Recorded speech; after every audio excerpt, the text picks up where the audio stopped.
Welcome to S P smart hybrid schooling system. बच्चे, अब हम लोग नीट केमिस्ट्री फुल टेस्ट 2 का क्वेश्चन नंबर 76 से डिस्कस करना स्टार्ट करते हैं। फर्स्ट वीडियो में हमने क्वेश्चन नंबर 51 टू 75 डिस्कस किया था। तो 76 नंबर क्वेश्चन है हमारे पास। The rate constant for the first order reaction, rate constant की वैल्यू दी हुई है 60 per second. How much time will take to reduce the concentration of reactant to 1/16 of its initial value. मतलब अगर ए not की वैल्यू हम लोग 1 रखें तो ए की वैल्यू कितनी हो जाएगी 1/16, क्योंकि इनिशियल का 1/16 पूछ रहा है, बचा होगा। रिड्यूस टू घट के इतना हो गया, इतना घटा हुआ रहता तो 15/16 ए होता, इतना घट के बचा हुआ है इसीलिए ए की वैल्यू 1/16। तो अब टाइम का फॉर्मूला हो जाएगा 2.303/k, के की वैल्यू 60 है, log base 10 A not by A not 1 है, ए की वैल्यू 1/16। ठीक है, तो इसे सॉल्व कर लो। 2.303/60, ये 16 ऊपर चला जाएगा, log बेस 10 16। तो सॉल्व करते हैं। 2.303/60 log बेस 10, 16 को 2⁴ लिखेंगे तो 2.303/60 इंटू 4 इंटू लॉग एम का power N, N log M होता है तो 4 इधर आ जाएगा, इंटू log 2, log बेस 10 2। तो 2.303/60 इंटू 4 log 2 की वैल्यू पुट कर दो 0.3010। तो 4 से 15 टाइम्स में ये कट जाएगा। अब इसको मल्टीप्लाई करते हैं 2.303 को 0.3010 से, तो हमें पता है ये आता है 0.693/15।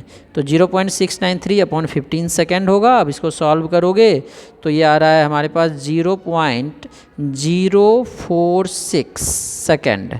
तो इसको लिखेंगे 4.6 इंटू 10⁻, राइट गए हैं तो -2 सेकेंड। तो 4.6 इंटू 10⁻⁻2 फर्स्ट है, तो इसका फर्स्ट ऑप्शन हमारा करेक्ट होगा। नेक्स्ट 77 नंबर क्वेश्चन ले रहे हैं। देखो, अब जो क्वेश्चन है इसमें है which of the following is a path function. Path function जो पाथ पे डिपेंड करेगा। इंटरनल एनर्जी तो स्टेट फंक्शन है, इनिशियल और फाइनल स्टेट पे डिपेंड करता है। इंथैल्पी भी स्टेट फंक्शन है, internal energy, enthalpy, entropy all are state function, क्योंकि ये इनिशियल और फाइनल स्टेट पे डिपेंड करता है। पाथ पे डिपेंड करता है वर्क, तो work is path function. Spontaneous process है ΔS system plus ΔS surrounding, तो इसको ऐड करोगे तो ये आ जाता है ΔS टोटल। और ΔS टोटल जो है पॉजिटिव होना चाहिए, ग्रेटर देन 0, क्योंकि अगर एंट्रोपी इंक्रीज होती है तो स्पॉन्टेनियस प्रोसेस होता है जनरली। क्योंकि ΔG क्या होता है हमारे पास, ΔH - T ΔS। स्पॉन्टेनियस के लिए ΔG क्या होनी चाहिए, negative.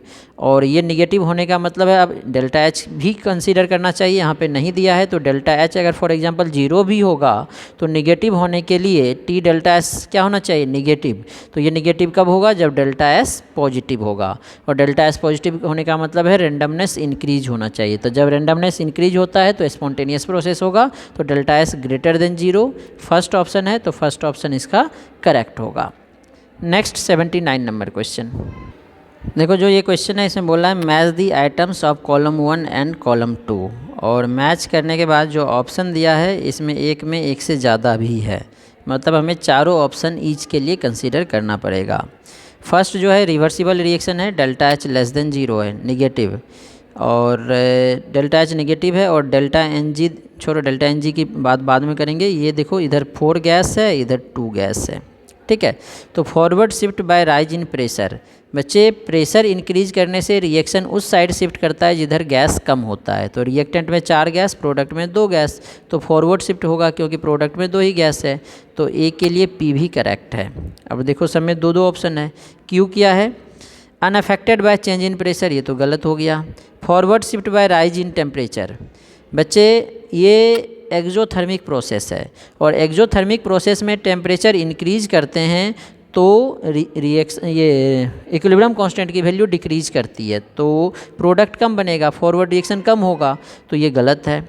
Forward shift bye lowering in temperature, ये सही है, क्योंकि टेम्परेचर डिक्रीज करने से एक्जोथर्मिक रिएक्शन में इक्विलिब्रियम कांस्टेंट बढ़ जाती है और इक्विलिब्रियम कांस्टेंट बढ़ने से प्रोडक्ट ज़्यादा बनेगा। तो ए का P एंड S एक ही ऑप्शन है, सेकेंड ऑप्शन इसका करेक्ट होगा।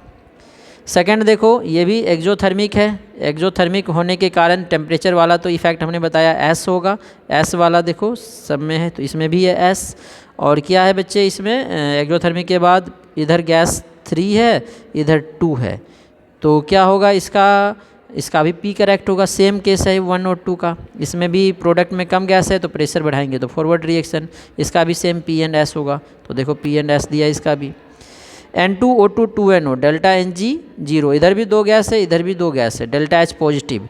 डेल्टा H पॉजिटिव होने का मतलब है जब टेम्परेचर बढ़ाएंगे तो फॉरवर्ड रिएक्शन होगा। इसका एक तो R होगा और इसमें कोई इफेक्ट नहीं होगा प्रेशर का, क्योंकि दोनों साइड सेम मॉलिक्यूल है तो Q एंड R, ठीक है।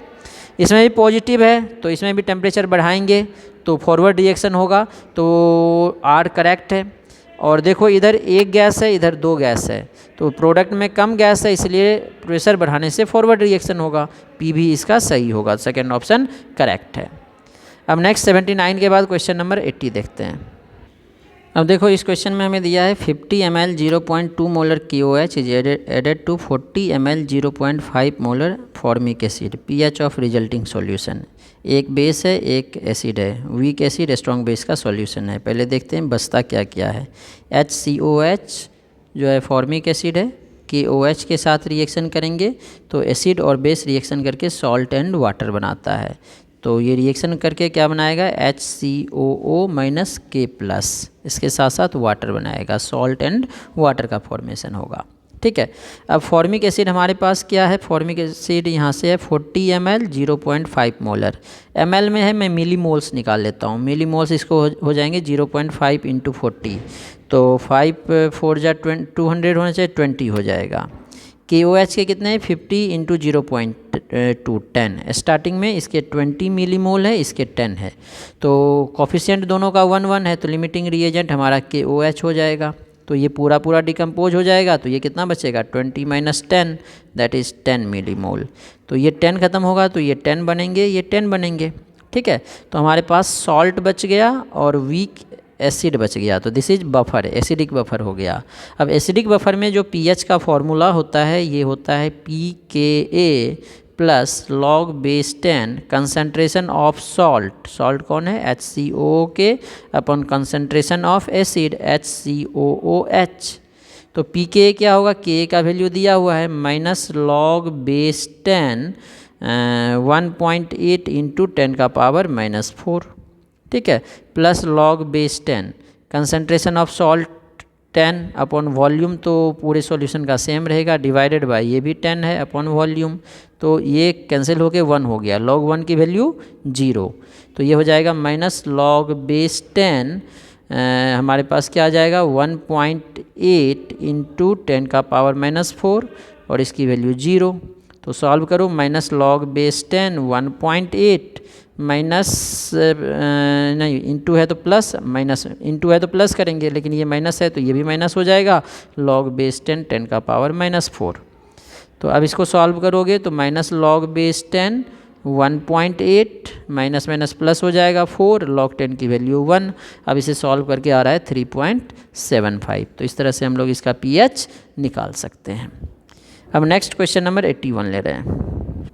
तो देखो नेक्स्ट क्वेश्चन में, in which of the following compounds the oxidation number of iodine is fractional. आई आप 7 में निकालोगे x, फ्लोरीन का -1 होता है, -7 इक्वल्स टू 0, तो x की वैल्यू +7 नहीं आएगा। आई 3 माइनस में एक आयोडीन का x तो 3 का 3x इक्वल्स टू चार्ज -1, तो x equals to -1/3, this is fractional, तो यही आंसर करेक्ट होगा। नेक्स्ट है, for which of the following van't Hoff factor can not be greater than unity.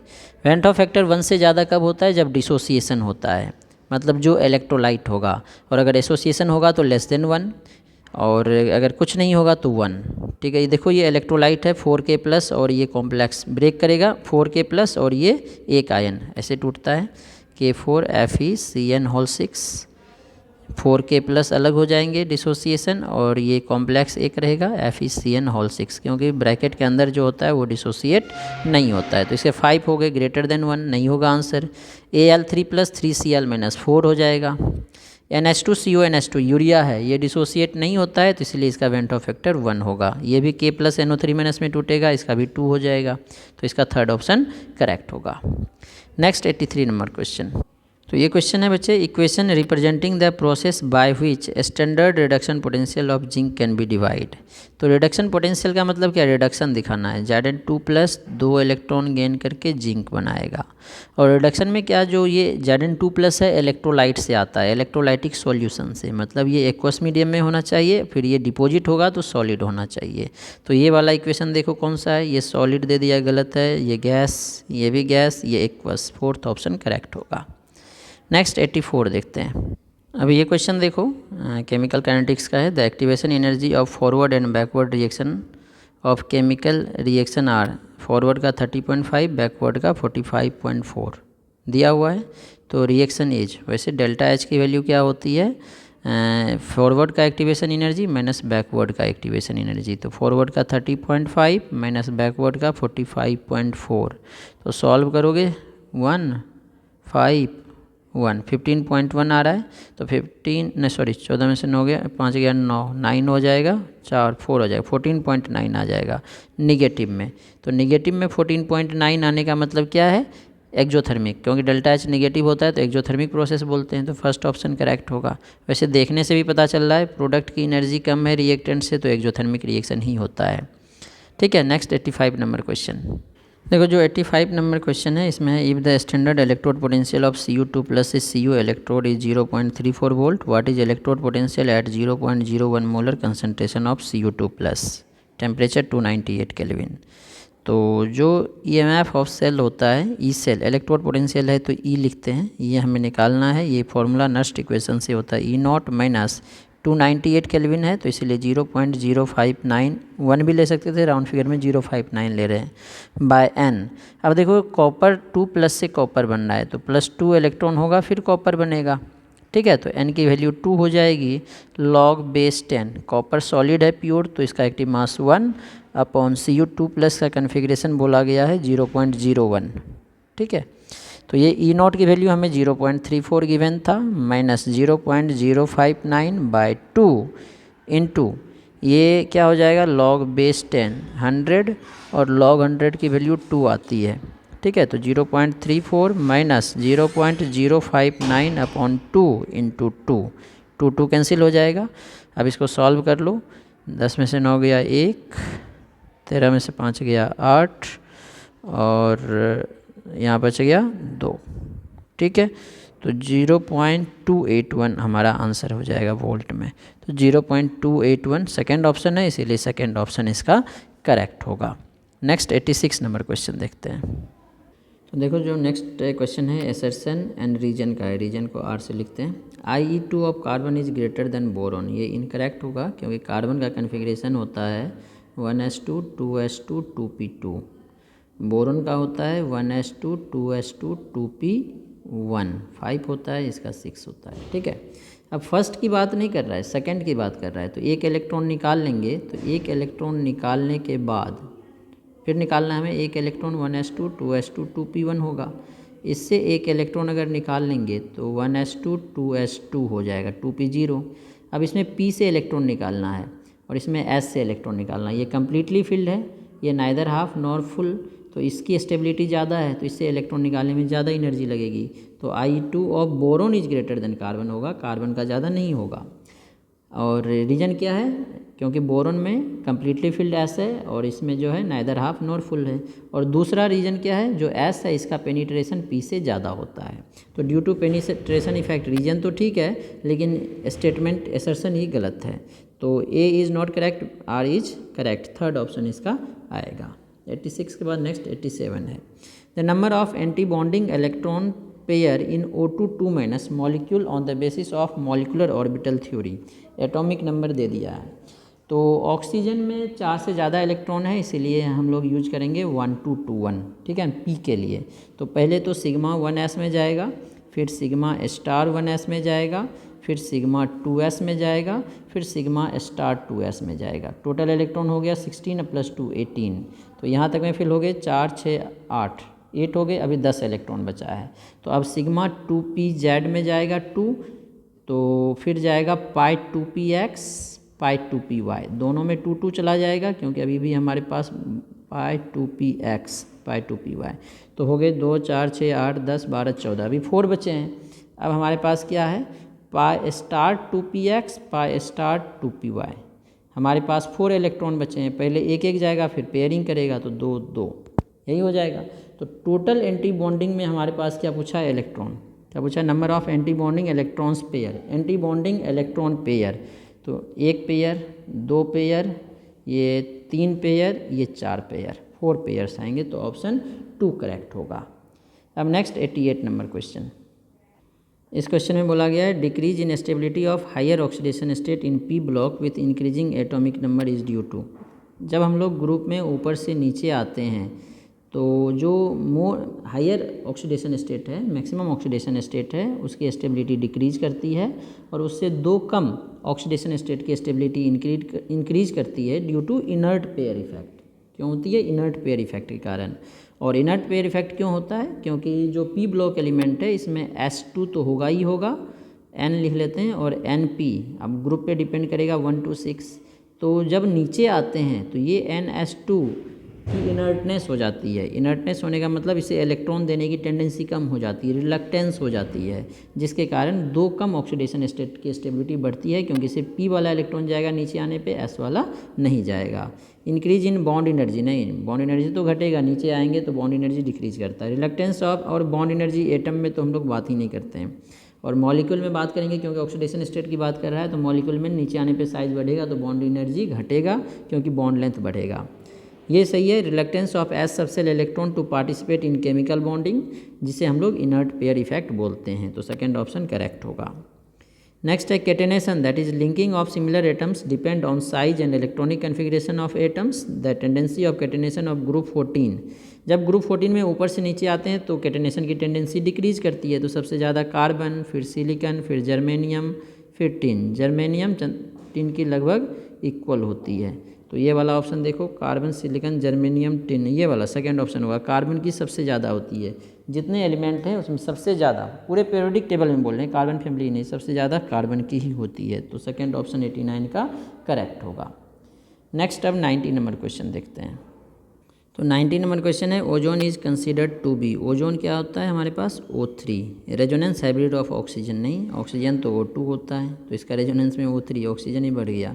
Isomer भी नहीं होगा, क्योंकि मॉलिक्यूलर फार्मूला सेम नहीं होता है। ऑक्साइड भी बोलना नहीं है, O का ऑक्साइड नहीं होगा। एलोट्रॉप्स है, ऑक्सीजन के एलोट्रॉपिक फॉर्म बोल सकते हैं हम लोग ओजोन को।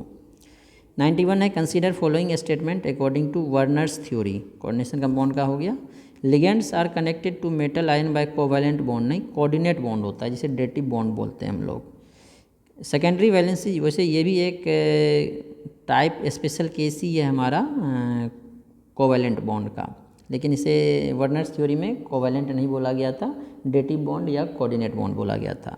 Secondary valency have directional property, सही है, जिस पे उसकी स्ट्रक्चर डिपेंड करती है। नॉन आयनाइजेबल होती है सेकेंडरी वैलेंसी, जो इसीलिए स्क्वायर ब्रैकेट के अंदर जो सब्सटेंस होता है वो आयनाइज नहीं होता है। Secondary valencies are satisfied by either neutral or negative ligands. दोनों टाइप के लिगेंड्स से होते हैं, न्यूट्रल भी होते हैं, निगेटिव भी होते हैं, कुछ केस में पॉजिटिव भी आते हैं। ठीक है, तो बी सी डी तीनों करेक्ट है, इसीलिए इसका फर्स्ट ऑप्शन करेक्ट होगा। नेक्स्ट अब 92 नंबर क्वेश्चन देखो, ये क्वेश्चन फिर जीओसी का है। Which of the following is most acidic compound. Most acidic compound कौन सा होगा, ये पूछा गया है।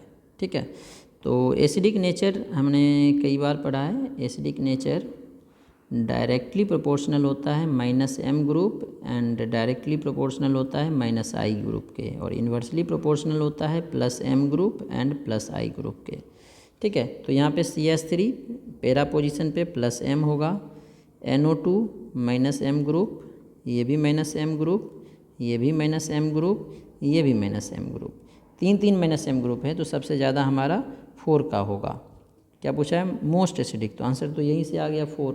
ठीक है, सबसे ज़्यादा 4 का होगा।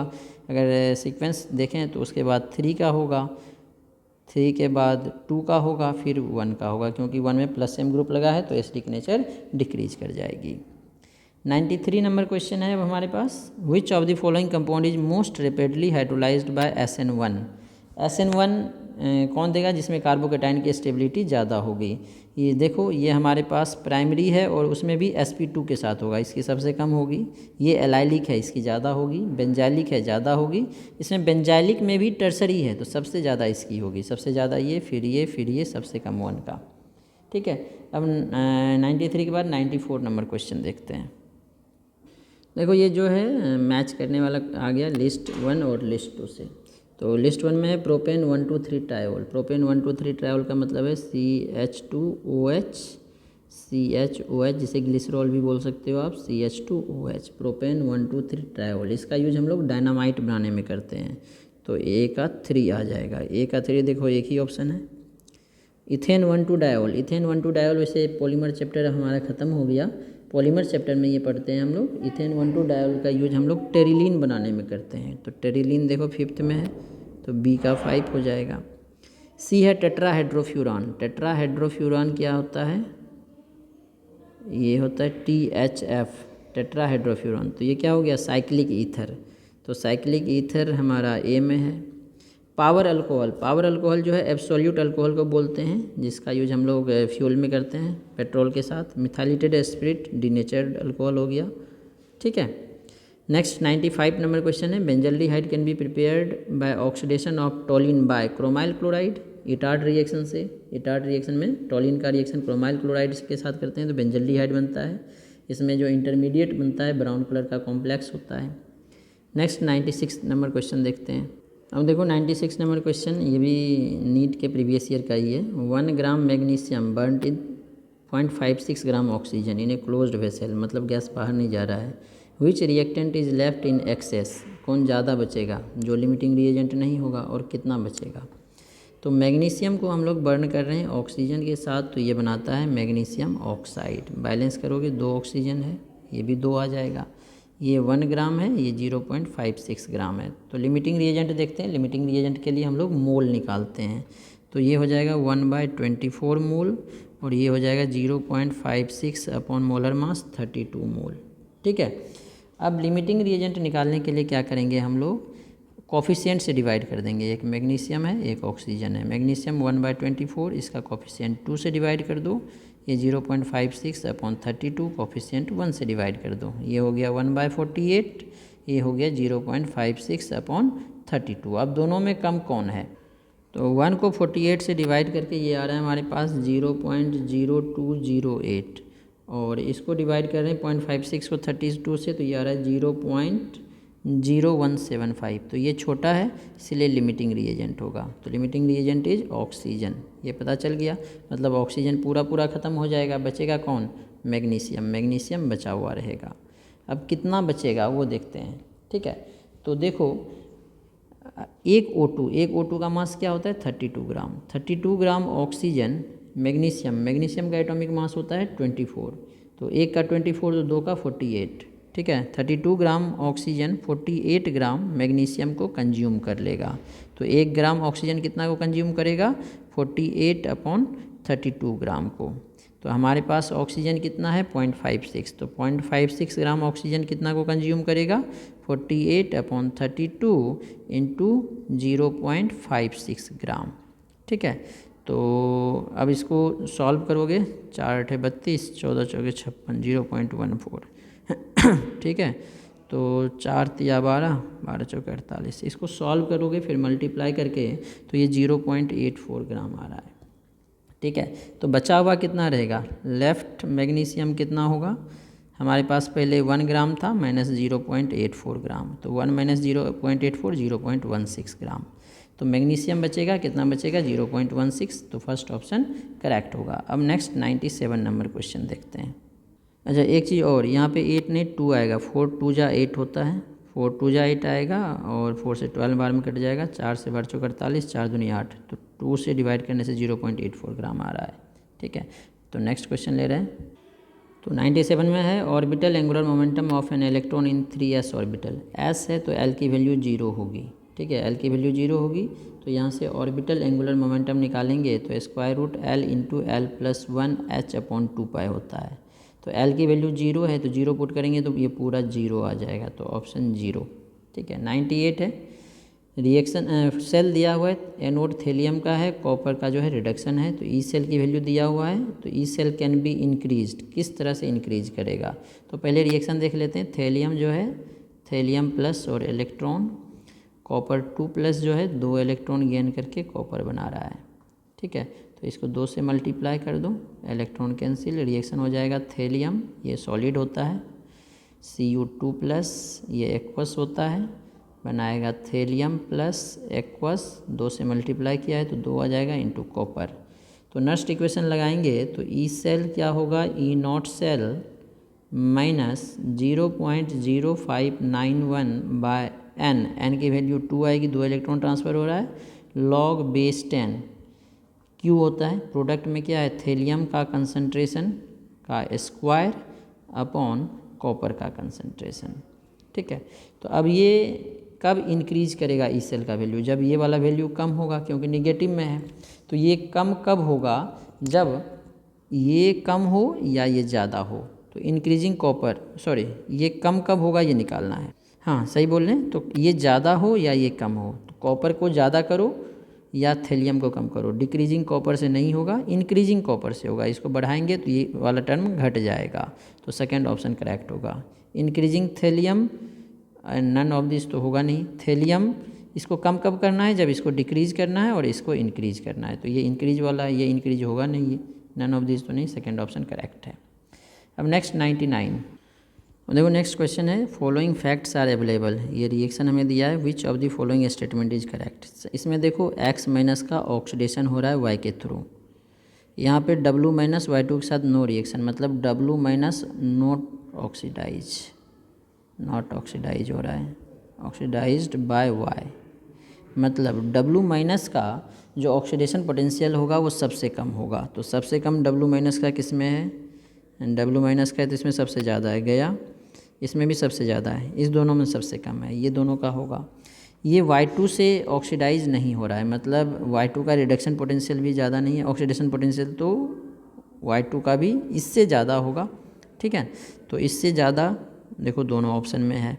अब X और X और Y में कंपेयर करो, X और Y, X को ऑक्सीडाइज कर रहा है Y, मतलब X का ऑक्सीडेशन पोटेंशियल Y से ज़्यादा होगा, तो X का Y से ज़्यादा किस में है, सेकेंड ऑप्शन में, तो सेकेंड ऑप्शन करेक्ट होगा, ठीक है।